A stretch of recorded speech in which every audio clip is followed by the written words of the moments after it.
বর্তমান দুর্নীতিগ্রস্ত ও মেধাহীন রাজনৈতিক পরিবেশে এক দুর্লভ ব্যক্তিত্ব মাওলানা মুহাম্মদ মামুনুল হক। একদিকে দীর্ঘ ৩১ বছর বুখারী শরীফের মুহাদ্দিস, অন্যদিকে বিশ্ববিদ্যালয়ের ইকোনমিক্সের শিক্ষক। আধুনিক ও দ্বীনি শিক্ষার এমন শ্রেষ্ঠত্ব তাকে নিয়ে গেছে অনন্য উচ্চতায়।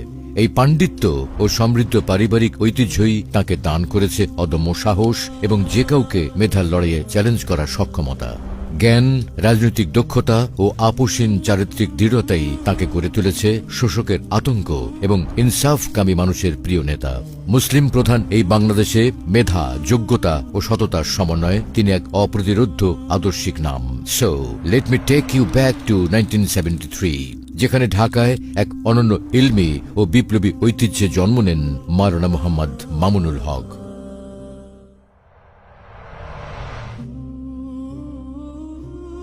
জন্ম ও বেড়ে ওঠা এমন এক পরিবারে জ্ঞান ও যোগ্যতা সেখানে বংশগত ঐতিহ্য। পিতা শাইখুল হাদিস আল্লামা আজিজুল হক রহমতুল্লাহি আলাইহি ছিলেন বিশ্ববরেণ্য মুহাদ্দিস, বুখারী শরীফের প্রথম বাংলা অনুবাদক এবং ঢাকা বিশ্ববিদ্যালয়ের ভিজিটিং প্রফেসর। পারিবারিক ঐতিহ্যের ধারাবাহিকতা রক্ষা করে মাত্র ১২ বছর বয়সে পবিত্র কোরআনের হিফজ সম্পন্ন করেন। এরপর ৭ মসজিদ সংলগ্ন জামিয়া রহমানিয়া থেকে বেফাক বোর্ডের অধীনে সারা বাংলাদেশে উচ্চ মাধ্যমিকে প্রথম, স্নাতকে তৃতীয় এবং ১৯৯৬ সালে দাওরায়ে হাদিসে সম্মিলিত মেধা তালিকায় প্রথম স্থান অধিকার করেন। তার শিক্ষার যাত্রা শুধু মাদ্রাসাতেই থেমে থাকেননি। মাদ্রাসার শিক্ষার পাশাপাশি প্রাইভেট ইউনিভার্সিটি থেকেও অর্থনীতিতে অনার্স ও মাস্টার্স সম্পন্ন করেন। আন্তর্জাতিক উচ্চ শিক্ষায় প্রায়োগিক আধুনিক অর্থনীতির পাঠ গ্রহণ করেছেন বিশ্ববিখ্যাত অর্থনীতিবিদ মুফতি তাকি উসমানীর কাছ থেকে। লেখাপড়ার পাঠ চুকিয়ে কর্মজীবনেও রেখেছেন বহুমুখী দক্ষতার প্রমাণ। একদিকে দীর্ঘ ৩১ বছর জামিয়া রহমানিয়া আরাবিয়া সহ বিভিন্ন প্রতিষ্ঠানে হাদিসের সর্বোচ্চ কিতাব বুখারী শরীফের অধ্যাপনা করেছেন। অন্যদিকে প্রাইভেট ইউনিভার্সিটিতেও অধ্যাপনা করেছেন দীর্ঘদিন। সম্পাদনা করেছেন ম্যাগাজিন, রচনা করেছেন বহু গ্রন্থ, প্রতিষ্ঠা করেছেন কিছু ব্যতিক্রমধর্মী শিক্ষা ও সেবামূলক প্রতিষ্ঠান।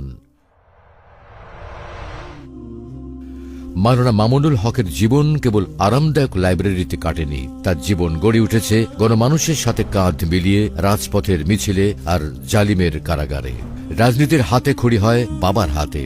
১৯৯২ সালের বাবরি মসজিদ লং মার্চ, ২০০১-এর ফতোয়া বিরোধী আন্দোলন, ২০১৩-এর হেফাজতে ইসলামের আন্দোলন, ২০২১-এর মোদী বিরোধী আন্দোলন এবং ২০২৪-এর ছাত্র জনতার বিপ্লব, সব জায়গাতেই ছিল তার অকুতোভয়, সাহসী সাংগঠনিক ও নীতি নির্ধারণী ভূমিকা। আপোষহীনতার দায়ে ২০১৩ এবং ২০২১ থেকে ২৪-এ তাকে কারাভোগ করতে হয়।